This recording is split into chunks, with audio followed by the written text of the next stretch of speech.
This is the online lecture slideshow for Philosophy 131, Learning Module 4.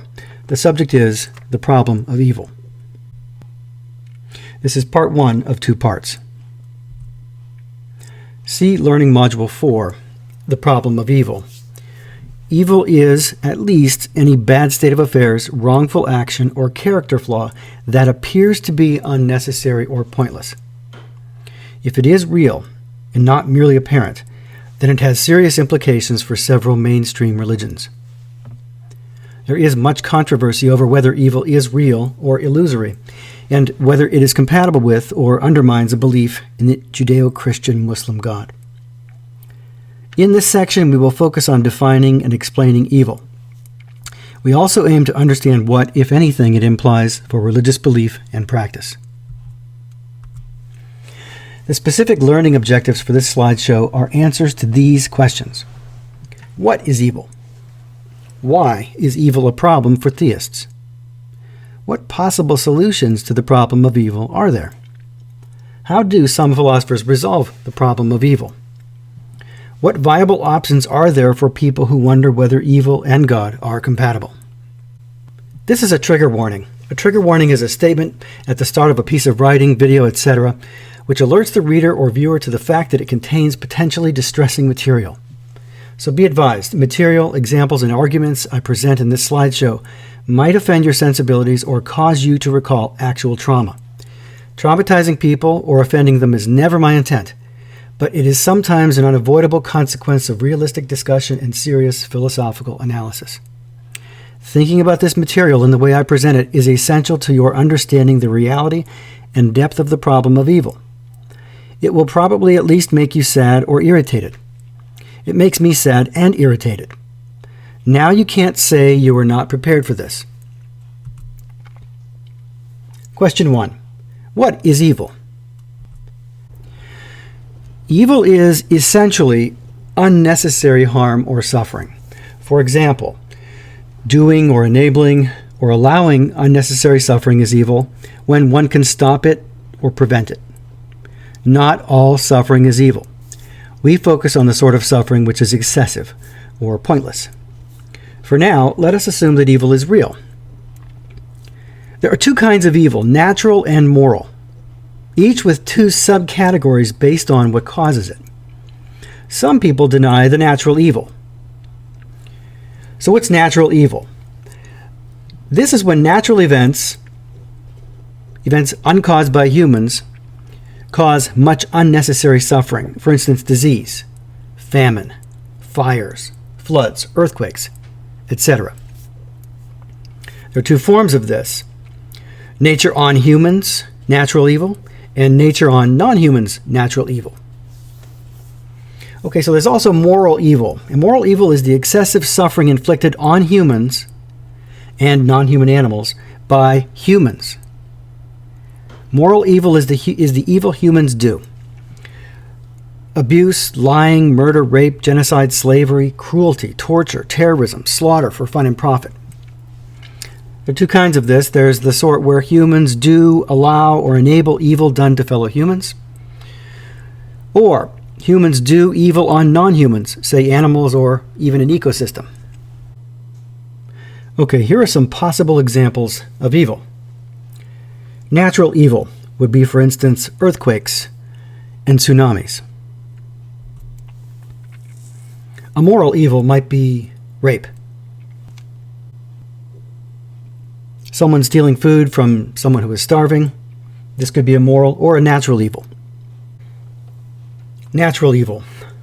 Animals consuming other animals while still alive, say in the Serengeti, every day.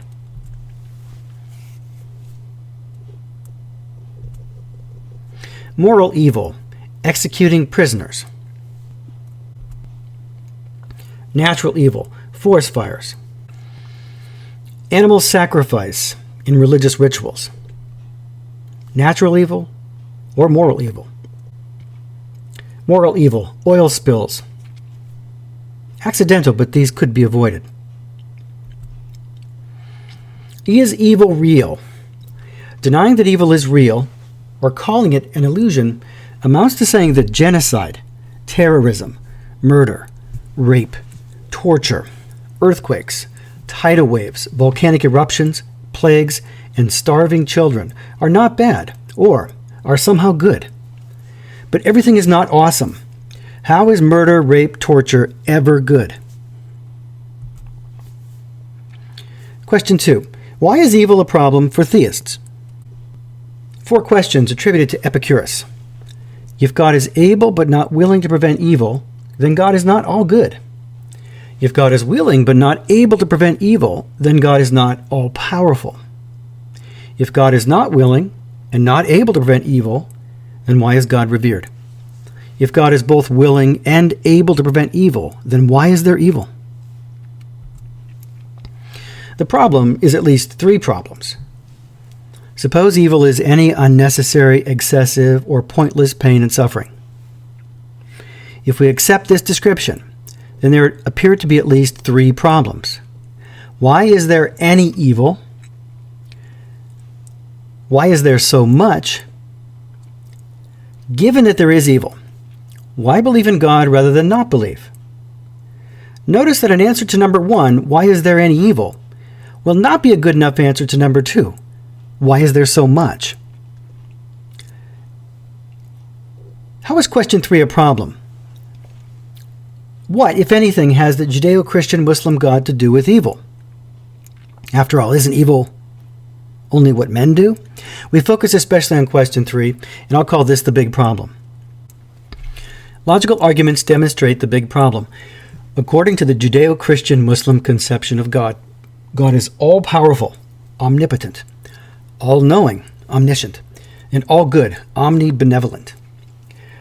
Let us refer to this God as the Omnigod, or OG. This means that God can do anything, knows everything, and only does what is good. But if God is the OG, as described, then many people find good reasons to believe that such a God does not exist. By way of introduction to this huge set of issues on evil, God, and whether the existence of both can be reconciled, I present first the simple abstract argument in outline form that Michael Tooley uses in section 1 of his Stanford Encyclopedia of Philosophy entry on the problem of evil. I've made very slight changes for the sake of clarification. Tooley's argument is valid, which is to say, in precise logical terms, that it is impossible for the conclusion to be false if all of the assumptions are true. Of course, if an assumption is false, then the argument fails. Here's Tooley's valid argument, which exposes evil as a reason to doubt God's existence. Number 1, if God exists, then God is omnipotent, omniscient, and omnibenevolent. God has the power to stop evil. God knows about evil. God desires good over evil. Number 2, if God is omnipotent, then God has the power to eliminate all evil. Number 3, if God is omniscient, then God knows when evil exists. Number 4, if God is omnibenevolent, then God has the desire to eliminate all evil. Number 5, evil exists. There is too much rape, murder, disease, and starvation. Number 6, if evil exists and God exists, then either God doesn't have the power to eliminate all evil, or doesn't know when evil exists, or doesn't have the desire to eliminate all evil. Number 7, therefore God doesn't exist, or God is not so great as we think. Is there evil because there is no God? You should realize that the existence of actual evil causes some people to wonder whether anything like the Omnigod actually exists. Scholarly literature on this issue is vast and deep. Tooley's article is a fine overview. Read it, but some of it will be beyond the scope of our discussion. Evil really is a problem. Recall that all suffering is not evil. For instance, pain, war, and even death are not always evil, because sometimes suffering is unavoidable, even necessary. Unfortunate accidents are not evil. The suffering we are addressing is the suffering which is excessive, unnecessary. Lethal brain cancer in children, long excruciating illness or famines. The suffering we cannot merely blame on the victims or bad people. Some really bad people in human history exemplify the problem. Use Wikipedia to find out more about Genghis Khan, Vlad the Impaler, Ivan the Terrible, Torquemada, Emperor Hirohito, Adolf Hitler, Joseph Stalin, Pol Pot, etc. Of course, people disagree about which actions or events or people are evil. But people do not disagree so much that they cannot point to that essential element of such examples which is truly evil. Massacres and genocides and such events as the rape of Nanking, ordered by sadistic dictators, is explained by these bad actors, sure, but just explaining the cause of evil is evading the problem. Are all of these killings and rapings and starvings really necessary? Why has there been and why will there continue to be so much suffering? Denial is part of the problem. People want to call some actions or people or events evil, and yet seek to explain it away as if it is either not so bad or somehow required in the grand scheme of things. But either explanation needs proving.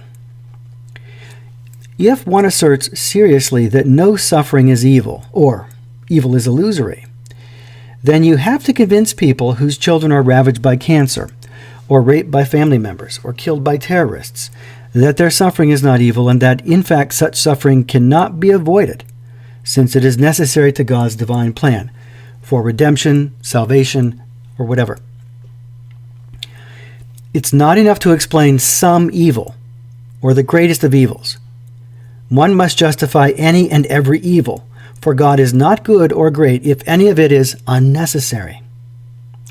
It's not enough to show us how some evil leads to some good or even greater overall good.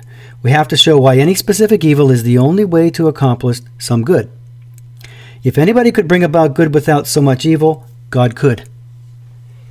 If God gets credit for some of the good we enjoy, then why isn't God responsible for some of the misery? As Uncle Ben said, with great power comes great responsibility. The problem of evil is a challenge to theism, but also an argument for atheism. Theists believe in God and evil, so they respond with defenses and explanations. Such efforts are called theodicies, from the Greek term theos, for God, and dike, for justice. Such theists see the problem and address it. Some theists find theodicies uninteresting or unnecessary. They have their faith, and arguments are pointless.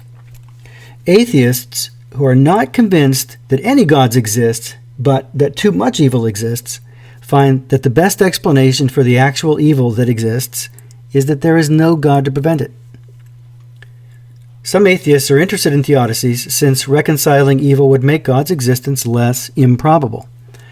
As things are, evil or unnecessary pain and suffering are evidence against either God's existence or God's greatness or goodness.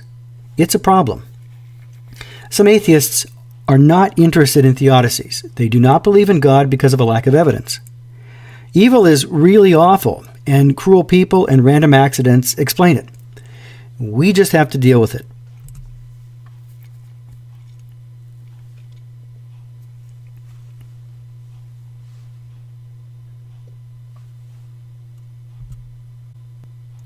Question number 3.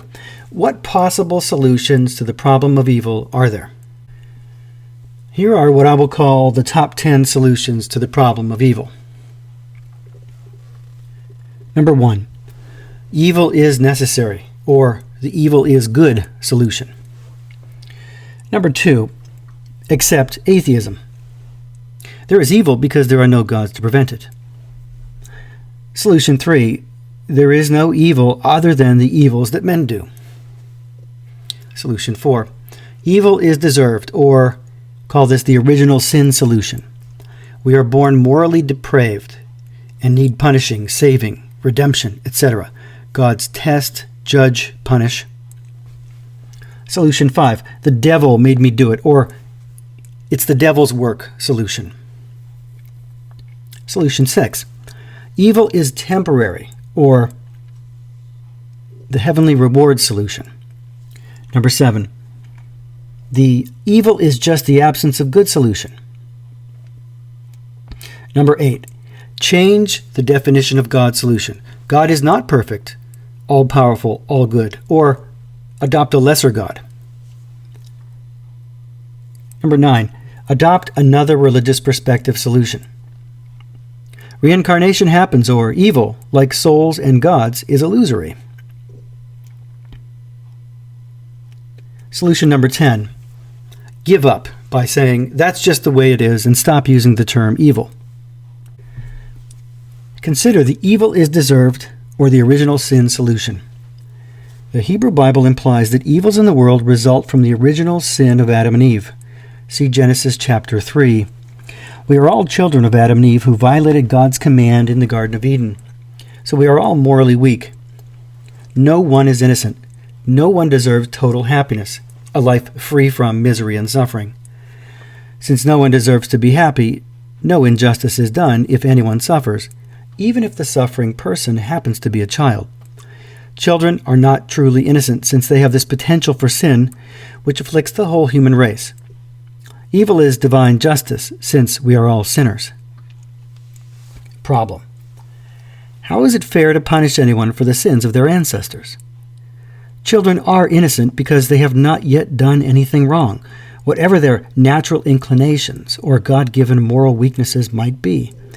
It seems only fair to punish people for crimes that they do commit, not crimes that they might commit. So, even if we agreed that all humans are depraved, simply by being human, we still must explain why some people suffer more than others. If the amount of original sin in each person is the same, the punishment should be the same. Since some people suffer more than others, at least some of the world's evil is unexplained by original sin. How about the evil is just the absence of good solution? In the 13th century, Thomas Aquinas, elaborating upon Augustine of Hippo, argued that the theist is not required to explain the evils in the world, because, strictly speaking, these evils do not exist. Evil, Aquinas says, has no reality of its own. Evil is the lack or absence of good. We just misunderstand. Aquinas thinks everything real in the universe is good. Whatever God makes is good, and the places where evil is felt are just places where good is lacking. Evil does not exist without good, and not every absence of good is evil. This is what Aquinas says: everything that exists is good. How do we know that God loves sinners, he asks? Because there are sinners. God does not create evil creatures or natures, and nothing else creates evil. Evil must therefore be the lack of good or the corruption of something good, rather than the presence of something purely or intensely evil. Problem. Aquinas' solution is inadequate when applied to one of many common forms of suffering, the evil of acute or chronic pain. For example, the pain a child with whooping cough or brain cancer endures. Such pain is an unpleasant feeling. If a person has pain, the pain really exists. The pain may exist in the absence of health, but the pain itself is real, not an absence of anything. Pain feels like something rather than nothing. The lack of pain may be nothing, but pain itself is actual. Pain is not weakness leaving the body. Pain is injury or disease in the body. A little less of an unreal suffering is something God is able to bring about. Now consider the devil made me do it, or the devil's work solution. The evils of the world resulted from the actions of superhuman evil beings, or devils, directed by Satan. Satan inflicted sufferings upon Job, a good and upright man. Why should God choose to create Satan and let him loose in the world? Well, if God exists, this is the best possible universe since God produced it. In the best possible universe, one would expect every kind of being to exist, from the most primitive to the most advanced. Thus, in the universe there must be intelligent creatures more powerful than human beings. Furthermore, since freedom is good, God has endowed these superhuman creatures with the freedom to choose between good and evil. One of these fiendish creatures, Satan, chooses evil. But God cannot prevent Satan's choice without depriving Satan of free will, already irrevocably bestowed upon him. Thus, Satan is responsible for the evil of his choices and the evil that men do, and God is responsible only for the good of Satan's freedom. Problem. Even if we accept the existence of devils, this does not solve the problem of evil, for we must explain why a good God would let devils torture innocents. God gave devils free will, so they can, if they wish, torment each other, but their freedom does not require their inflicting suffering on human children. Free will for anyone does not require that one be free to do whatever one wishes, including torturing children.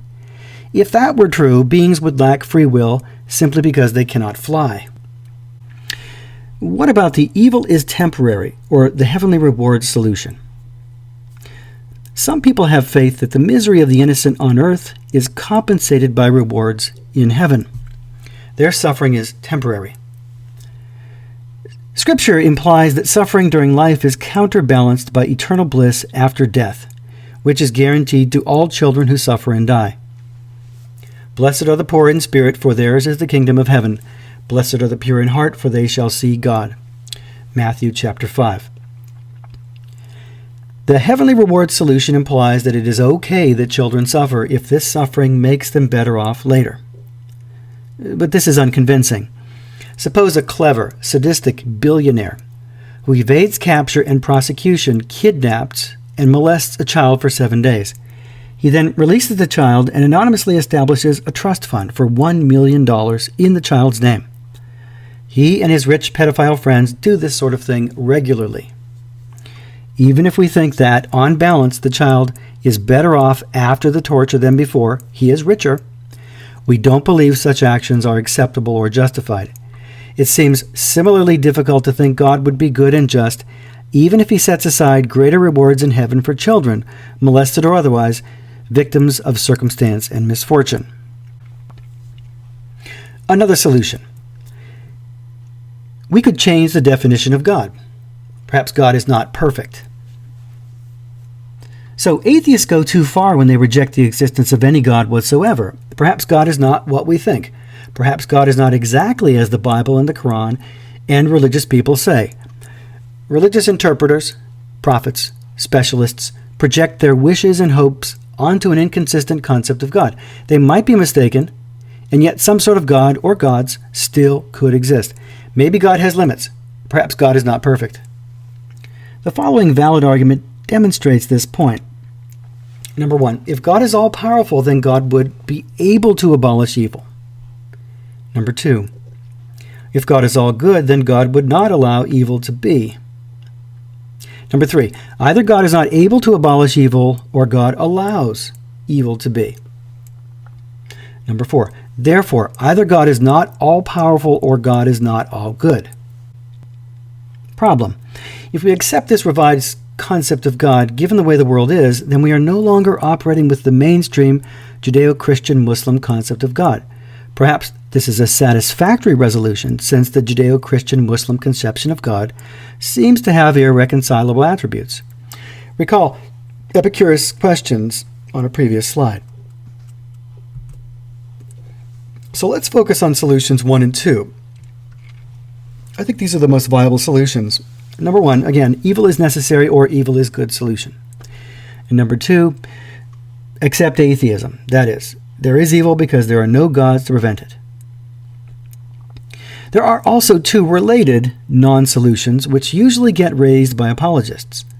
Both are evasions. Each is a little mysterious. So let's get these out of the way now. The first one, that's just the way it is. Life is like that. This fails to grasp or understand the magnitude of the problem and also lacks compassion for the real suffering of others, especially children or the unfortunate. The second non-solution, well, God has his reasons which human minds cannot know. This leaves us with a non-answer, trading a mysterious description of God for lack of an explaining reason. How much suffering is too much? How much suffering is too much?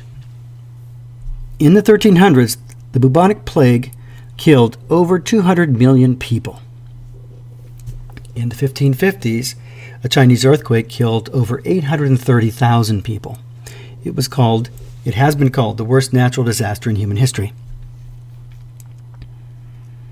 6 million Jews and other ethnic minorities were killed by Nazi Germany during World War II in the 1940s. 1 million Tutsis and moderate Hutus were massacred by Hutu militia groups in Rwanda in 1994. 200,000 people died in the 2004 earthquake and tsunami in Indonesia. 316,000 people died during the 2010 earthquake in Haiti. Either all of this is necessary or some of it is not. Is all of this really necessary?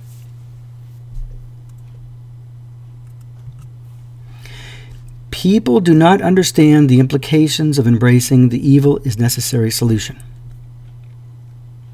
This view implies that there is no real evil. Evil is only apparent. And even the evil that humans do is not really evil, since in some way it is required for some greater good to fulfill God's plan, to enable human freedom, to make us appreciate the good, to build character, etc. So apparent evils are really good. If every perceived evil is allowed by God or part of God's plan for some reason, incomprehensible to self-centered and weak human minds, then there is no evil. It's all really good. A possible solution is somehow a solution to an actual problem. Sure, possibly. Every evil has instructive or redemptive value. But it is also possible that some evil is pointless. So asserting that evil, might be permitted for the sake of good is on a par with saying it possibly isn't. Possibly child rape by parents or priests is not pointless.